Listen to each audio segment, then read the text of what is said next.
13 ஆண்டுகள் கோமாவில் இருந்தவருக்கு நீதிமன்ற உத்தரவின் பேரில் கருணை கொலை செய்ய அனுமதி வழங்கப்பட்ட நிலையில் அவரின் பெற்றோர் மகனுக்கு பிரியாவிடை கொடுத்துள்ளனர். உத்தரப்பிரதேச மாநிலம் காசியாபாத் பகுதியை சேர்ந்தவர் ஹரிஷ் ராணா.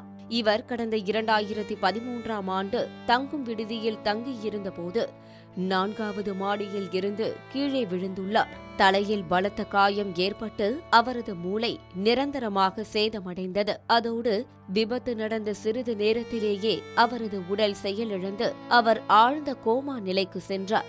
அதிலிருந்து 13 ஆண்டுகள் உயிர் காக்கும் கருவிகள் பொருத்தப்பட்ட நிலையில் மருத்துவ ரீதியில் உணவும் நீரூட்டமும் அளிக்கப்பட்டு வந்துள்ளது. சுய நினைவுக்கு திரும்பாமல் கோமா நிலையிலேயே அவர் தொடர்ந்து இருந்து வந்த நிலையில் என்றாவது ஒரு நாள் அவர் மீண்டு வருவார் என அவரின் பெற்றோர் அவரை தொடர்ந்து கவனித்து வந்துள்ளனர். ஆனால் ஒரு கட்டத்தில் அவர்களின் நம்பிக்கை குறைந்த நிலையில் அவர்கள் தனது மகனுக்கு இயற்கை மரணத்தை அளிக்க விரும்பி அவரை கருணை கொலை செய்ய கோரி உச்சநீதிமன்றத்தில் மனு தாக்கல் செய்தனர். இந்த மனுவை நீதிபதிகள் JP பார்திவாலா, KV விஸ்வநாதன் அடங்கிய அமர்வு விசாரித்தது. கோமா நிலையில் உள்ள ஹரிஷ்க்கு தொடர்ச்சியான சிகிச்சைகளை அளித்த போதிலும் அவர் குணமடைந்து சுயநினைவை எட்ட சாத்தியக்கூறுகள் குறைவு என மருத்துவர்கள் தங்கள் அறிக்கையை நீதிமன்றத்தில் சமர்ப்பித்தனர். அதனைத் தொடர்ந்து ஹரிஷ் ராணாவை சிவ் யூதர்நேசியா என்று அழைக்கப்படும் கருணை கொலை செய்ய